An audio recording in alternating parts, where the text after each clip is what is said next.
Fantastic stuff. Well, next Eve, let's show lots of love. Let's get that clapping going now. Cheering, whooping, please welcome Scott Fisher.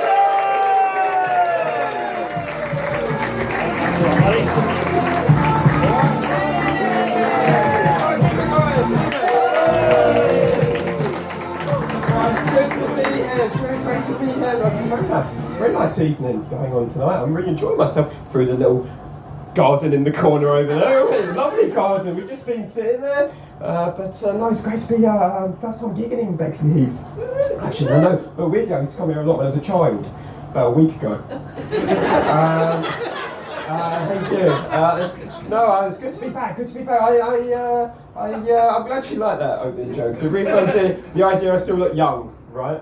And people say it's a good thing looking young. I always find it embarrassing because do you get how embarrassing it is? You know, that every time I answer my front door, I get asked if mum and dad are in. It's rude. In my teenage years, I looked so young, I once got ID for a steak and ale pie. No, I'm getting on, I'm 22 years old, I'm getting on. Yeah, the groans in the audience and that as well. Oh, sorry, no, I'm getting on. And like many other 22 years old,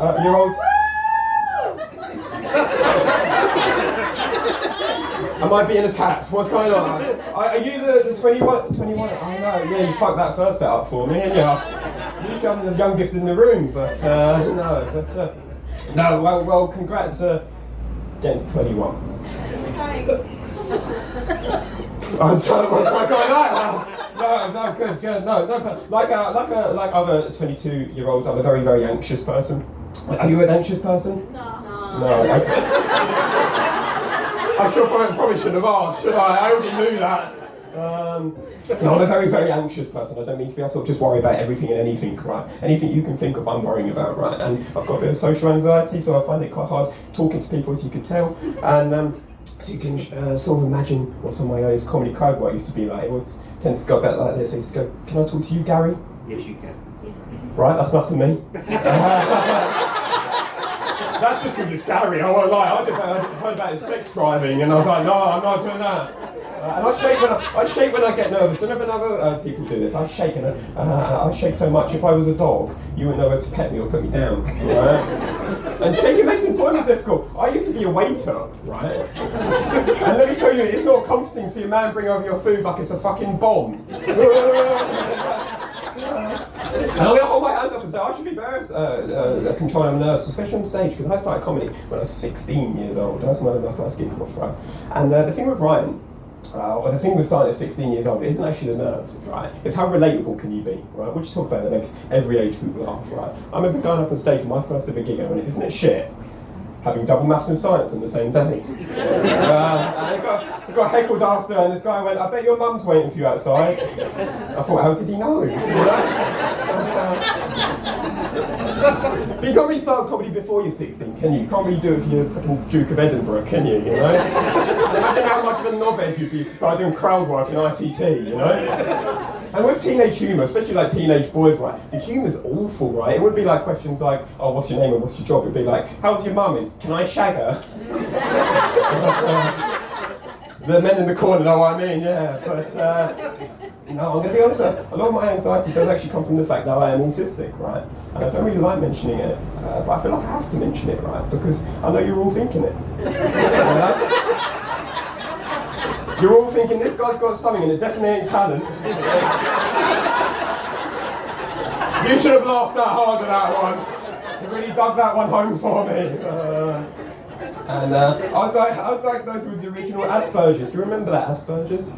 Yeah, just a bit. But no, until they renamed it autism, right?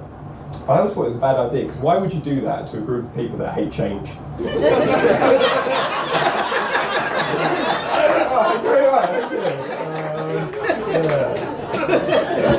no, I'll tell you something that literally happened last night. And generally, this happened last night, and I did a gig, and afterwards, I did the entire gig, and these two middle-aged women come up to me, and they were both very talkative, but neither of them listened to each other, so, you know. And that's not my attack on middle-aged women at all, that's not just observation, but, no, and one of them, she just went, oh, I think my son has autism because he's lazy and unemployed. I didn't realise unemployment was a symptom of autism, you know? And she looked at me like I should have the answer, right? She looked at me like I was the fucking job centre, you know? And then the other one piped up. She went, lady two, she went, oh, Scott, my son has autism, like it's a fucking game, a competition. And she went, oh, he's high functioning, like you. High functioning? I've just got a mild obsession with the Beatles and Airfixes, you know? You know, high function, no offence to any high functioning autistic people, but, you know, I want them to get the help they need. I'm alright, you know, listening to George Harrison on repeat, you know? Do you remember Airfixes? Yeah. And, no, you know, for people that don't know, they're like little model planes that you paint and then sniff the glue afterwards. Explains a lot about me, doesn't it, you know? But, no, and then the lady two piped up again, and she went, lady two. You have captions in the audience, I love it. Thank you very much, sir. Just repeat after me, that'd be great. No, she went, I always knew he was autistic, right? Because he's always been depressed and lonely. And he turned to me and went, have you had counselling? I didn't realise it was an assessment of me, right? And I was doing quite alright up until that fucking conversation, right? And what made it worse, yeah? And again, this generally happened. And what made it worse was every time she said the word Asperger's, right, she mispronounced it as Arsburgers. Which are two words that never should go together again. And I swear, if one of you guys even think about calling me Arsburgers after this gig, I will have a meltdown right here, you know? But no, I've been getting into it. Gary, are you an air fixer? Or you used to? Was, yes. You was, yeah, no. Loved it. Yeah, a lot of autistic people get really into air fix. And I'm not calling you, sir, no offence. I dug myself a hole there, but no, a lot of autistic people love air fix, right? And I don't know if you know this, a lot of autistic people they're less likely to get a house actually. And I blame it on the Airfix, right? Because how do you tell your mortgage advisor you can't pay the monthly mortgage because I've spent 400 quid on a Messerschmitt?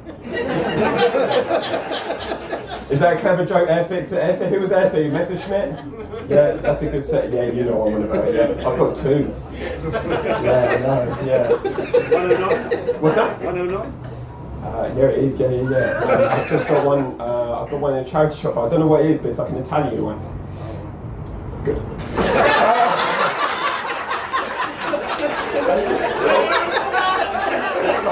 No, sorry. I'm very awkward. I'm sorry. I remember the first time I got told I was awkward. Yeah. And this guy came up to me and he went, "Do you know what, Scott? You're possibly one of the most awkward people I've ever met in my life." Right? And stupidly, I just went, "Huh." But no, I've got that weird autism, I like feeling things, I like textures, I like materials and stuff like that, so much so, and I can have enjoyment from it, so much so, my parents never took me to Legoland, they took me to Carpet Right. You should have seen that meltdown when Carpet Right shut down, right? It's like the closest I've ever got, the pillow section in Dunelm, you know? I find getting my hair cut really scary actually, because it sort of feels like this whole world is in this stranger's hands. You can't do anything about it right for the next 4 weeks. And when I moved away to uni, I had to find another barber, right? And you do not understand the amount of bad haircuts I've been through to find a good barber, right? And before you say anything, I have found him. I saw you working that one up in your head. Right, and it's incredible how many times one profession could fuck something up, right? And I thought I found a really good guy, and he had good reviews, and I went in, good chat, good conversation. He had scissors and razor. That's what you want. And we're about 10 minutes into my haircut, right? When he stops, walks outside the shop, and starts vaping. How stressful is my haircut? You need nicotine to get through it, right? You wouldn't find out with any other job. Imagine waking up from open heart surgery and getting pineapple ice, right? And that was a really bad haircut, because I know it was a bad haircut, because I learned the difference between these two phrases, right? That's a nice haircut, and you've had a haircut, right? That's a nice haircut. We like your haircut. We're going to compliment your haircut. We might become friends over your haircut, right? But you've had a haircut. It's literally equivalent of being shat on, right? No one wants to hear this phrase. And they say because they can't think of one single compliment for what's on your head, right? And we always take it as a compliment for those who have heard it, and we always take it as a compliment. But when you think about it, they're just pointing out the fucking obvious, right? Aren't they? And I think it's a pretty rude phrase because imagine meeting your girlfriend's parents for the first time, right? And when your girlfriend goes, "Oh, so what do you think?" You wouldn't say, "You've got a mum."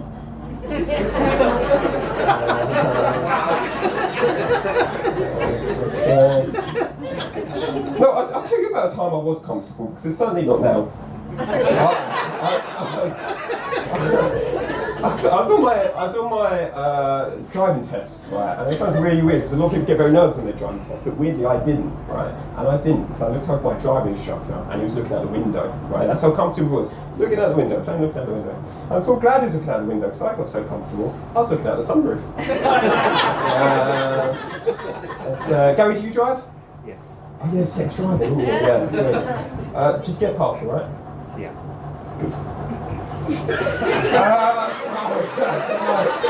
I just wanted to make sure, sorry, sir. No, sorry, I feel like I never look comfortable. Do I look comfortable? No, thank you. Right, because do you know who loves tending to like look natural? Look, I have my photo taken once. Photographers fucking love it to look natural. How do you look natural, right? And literally, like, I'm asking for help here. Like, it's just like turn to the side a little bit and just look natural. This is what I did.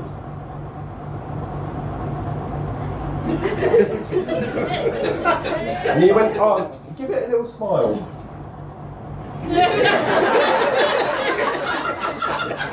I look like a dog trying to take a shit.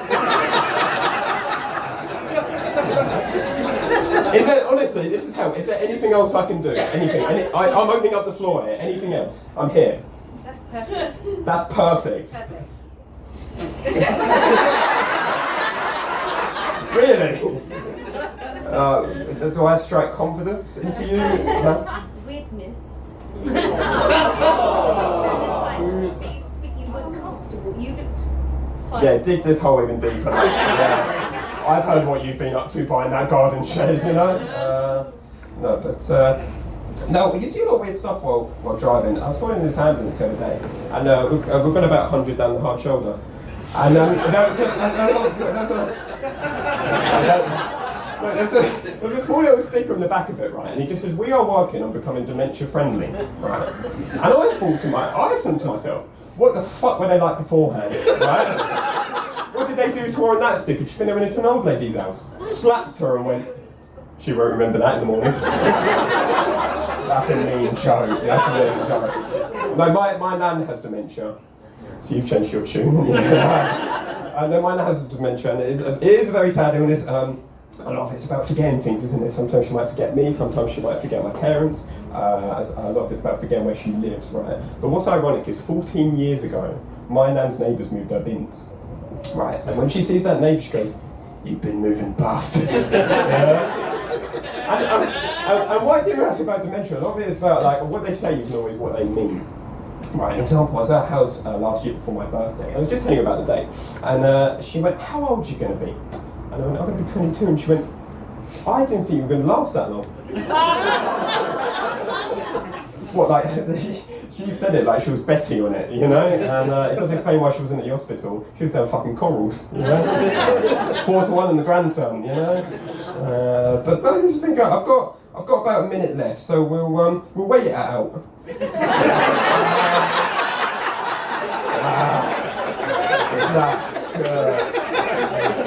Kurt.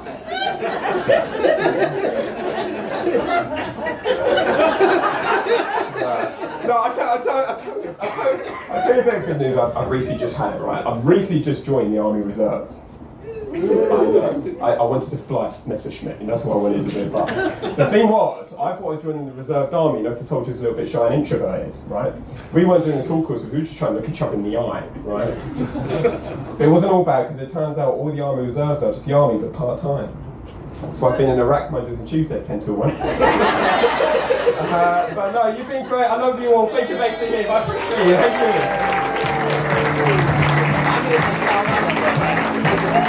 you.